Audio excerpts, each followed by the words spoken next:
Halo semuanya, hai aku Cynthia. Kalian tahu gak nih hari ini aku mau ngapain? Jadi seperti biasanya hari ini aku bakal berbagi sedikit pengalaman pribadi aku sendiri. Mungkin dari kalian ada beberapa yang relate atau yang sama, dan mungkin juga ada beberapa dari kalian yang tidak mengalami seperti apa yang aku alami. Nah, mungkin ceritanya itu tentang pengalaman pribadiku sendiri. Nah, jadi selama aku hidup, jadi selama aku sekolah nih, aku tuh kan kalau ngobrol sama apapun itu, mesti kayak orang, teman, siapapun itu, aku tuh suka banget kayak ngomong berlibat, terus ngomongnya juga tau cepet banget kan. Nah, ternyata aku baru menyadari hal itu.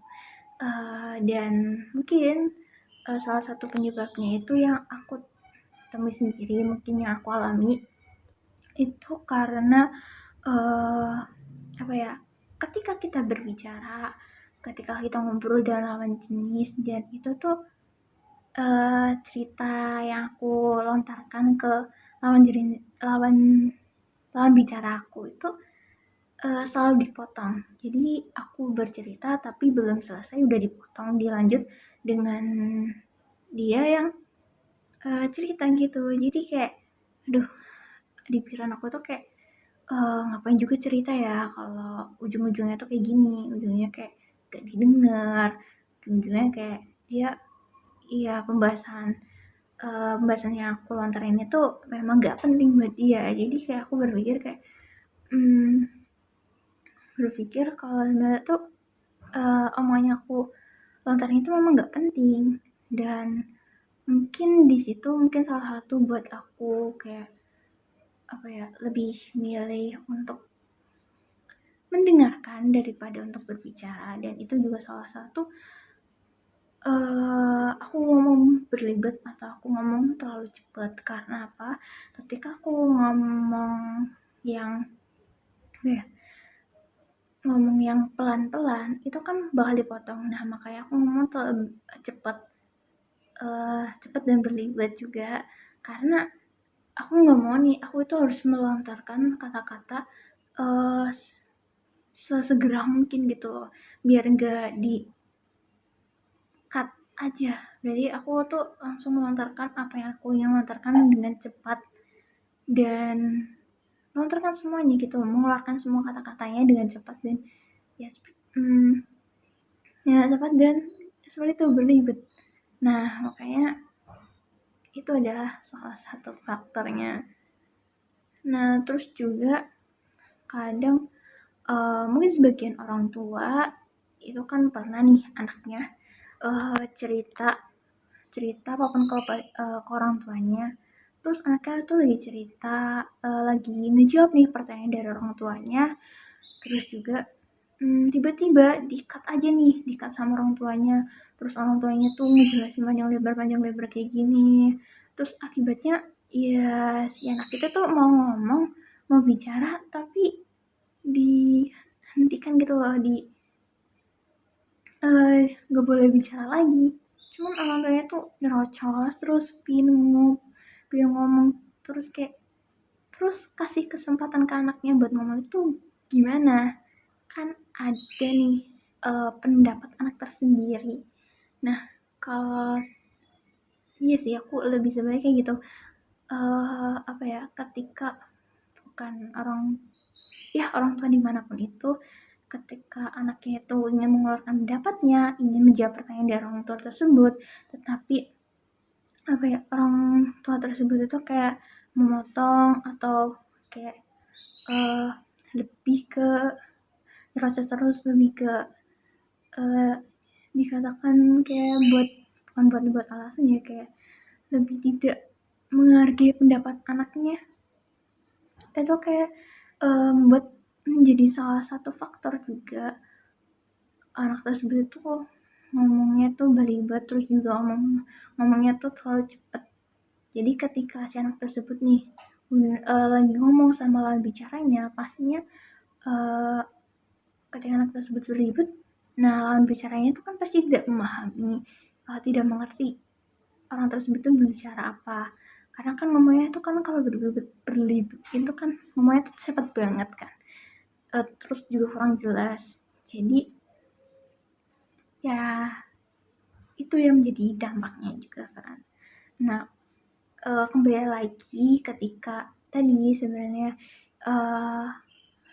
kalau bisa diperbaiki, banyak orang tua itu harus memberikan space waktu tersendiri ketika berbicara kepada anak. Itu harus memberikan uh, waktunya gitu, memberikan kesempatannya, karena anak itu kan bisa punya pendapatnya tersendiri.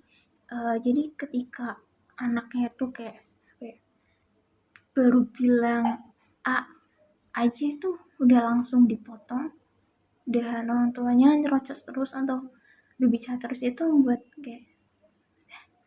salah satu faktor itu tuh muncul salah satu faktor muncul anak itu suka berlibat atau suka ngomong yang cepat itu. Nah, tadi cara mengatasinya itu memberikan kesempatan pada anak untuk berbicara. Ya, pendapatnya si anak ya didengarlah, karena kan kita kan nggak tahu, maksudnya kita itu sebagai orang tua itu hanya mengeluarkan pendapatnya saja, tidak mendengarkan pendapat si anak. Karena kan pendapat si anak kan kita belum tentu juga kan pendapatnya si anak itu kan salah. Jadi introspeksi diri juga sih sebagai orang tua, karena pendapatnya orang tua itu pendapatnya anak itu kan belum tentu kan salah. Jadi pendapatnya orang tuanya juga, dirinya sendiri itu belum tentu juga benar juga kan. Ada beberapa pendapat dari si orang tua itu juga kadang juga saya salah, kesalahan gitu. Terus juga sih itu. Jadi ketika kita lagi berbicara sama orang tua terus anak, terus atau mungkin orang tua memberikan pertanyaan kepada anak, dan anak tersebut mau menjawabnya, kita dengarkan terlebih dahulu. Setelah mendengarkan terlebih dahulu, nah baru orang tuanya tuh berbicara, ya berbicara yang baik-baik, maksudnya oh kayak gini, jangan kayak asal menghakimi aja. Karena kalau asal menghakimi aja, kita kan ya tadi kita itu nggak tahu sebenarnya apa kejadian apa yang terjadi pada anak tersebut. Syukur-syukur kalau anak tersebut itu sudah menjelaskan, itu hal yang udah baik banget gitu loh. Karena ketika anak sudah memiliki keberanian untuk berbicara depan orang tua, itu adalah salah satu hal yang sangat baik banget. Karena banyak banget di zaman sekarang yang orang tua dan anaknya itu jarang berbicara, atau kayak merasa canggung, merasa gimana sih, saya tuh bener-bener canggung, terus kayak mau ngobrol apa ya, lebih pikiran anak itu kayak ngobrol ini tapi nanti takutnya jadi konflik itu dikatakan sebagai kalau semisal ngobrol hal santai, tapi orang tua itu kayak takutnya si anak itu mau cerita tapi ya itu tadi dipotong atau dipotong ya. Jadi si anak itu malas bicara gitu loh, omongannya tuh nggak akan didengar karena ada sih pendapat orang tua tersebut. Oke, bye semuanya.